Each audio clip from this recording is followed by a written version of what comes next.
ახლა ეს მოხდა მე რომ ქართული ოცნების წევრი ვარ მხარს უჭერ ლექსო თამაზაშვილს არა ზაზაკედელაშვილს ეს არის ზაზაკედელაშვილის ზონდერ კომანდები რა ზონდერ ლაზირაკები რა ელემენტარული ეს გრძელდება 1-10 წელი მე ვებძვდი მაგათ ადრე და მე ყოფილი პოლიციელი ვარ და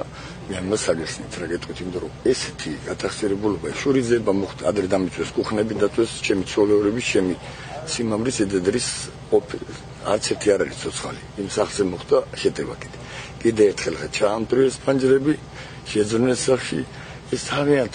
თვითონ გონიათ რომ მე გამტეხავენ მაგრამ ვერ გამტეხავენ და ჩემი მეუღლე გადმოვიდა დღეს სახში შევიდა და ხედავს რომ ფანჯრებია ჩამტრეული და დაბალი დასახლი კიდე შენგრეული და შიგიტარი გადმოუფრთხებული არავინ არ იცის ჯერ სახში ზარალი რა არის და რა დროს მოხდა ეს ვერავინ შეამჩნია დღეს ჩემი მეუღლემ ნახა რა დროს ნახა ეს დილით ალბათ 10-11 საათის გადმოვიდა ჩემი მეუღლე ჩემ არაფერი შეიძლება ამის ორში არაფერი არ იყო და ეს არჩევნების ყველაფერი თუ არჩევნებს რა ამას ეთქვა შედეგების იმის რომ ჩემზე იყო ზეწოლა პირობითი საჯელი მაქვს მე დაუდექი ლექსო თამაზაშვილს და ამის გამო ვხვდა ზეწოლა მე რახან არ დაუდექი იმის იმდენი ვაჟკაცობაც არ იყო რომ გადმოსულიყვნენ და ჩემთან დაელაპარაკო ჩემი ოჯახი მაქვს ჩემი სახლი კარი მაქვს და აი ტურა და მაიმუნი გათახსირებული ხალხი არიან აი ხალხთან გვაქვს საქმე დიდი ზეწოლები იყო ჩემზე იყო შენ ორში ვნახავთ რა დაგემართება ხელფერს გაგიკრავთ და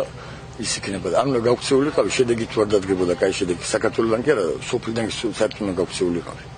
ისეთი უდარისკი შვიდექი რა ორი ცერეთლოვანი ბავშვი მყავს და სულ ამეუხელი ამათი არა უშ მაინც ვერ გავწყდები მაინც არ გავწყდებით და ჩვენ წესიერება და ჩვენ კარგ გზას გავაგზავნებთ მაინც რა ეს არის მფლობელის ან მესაკუთრის წერილობითი თან სასამართლოს მაშინ სასამართლოში უნდა შევიტანოთ შემდგომლობა და შემდეგ მისი განჩინება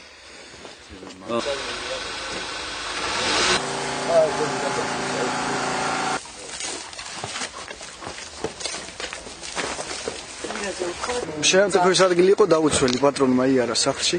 სუნი აიღო ძაღლმა და სადაც იყო პატრონი მიდის იქ დანარჩენ ვერაფერი გამოძიება დაიკითხება ჩემი მეუღლე დაზარალებულა დაიკითხება და ნახოთ რა დანარჩენს მე მოვასწრებს დამატებით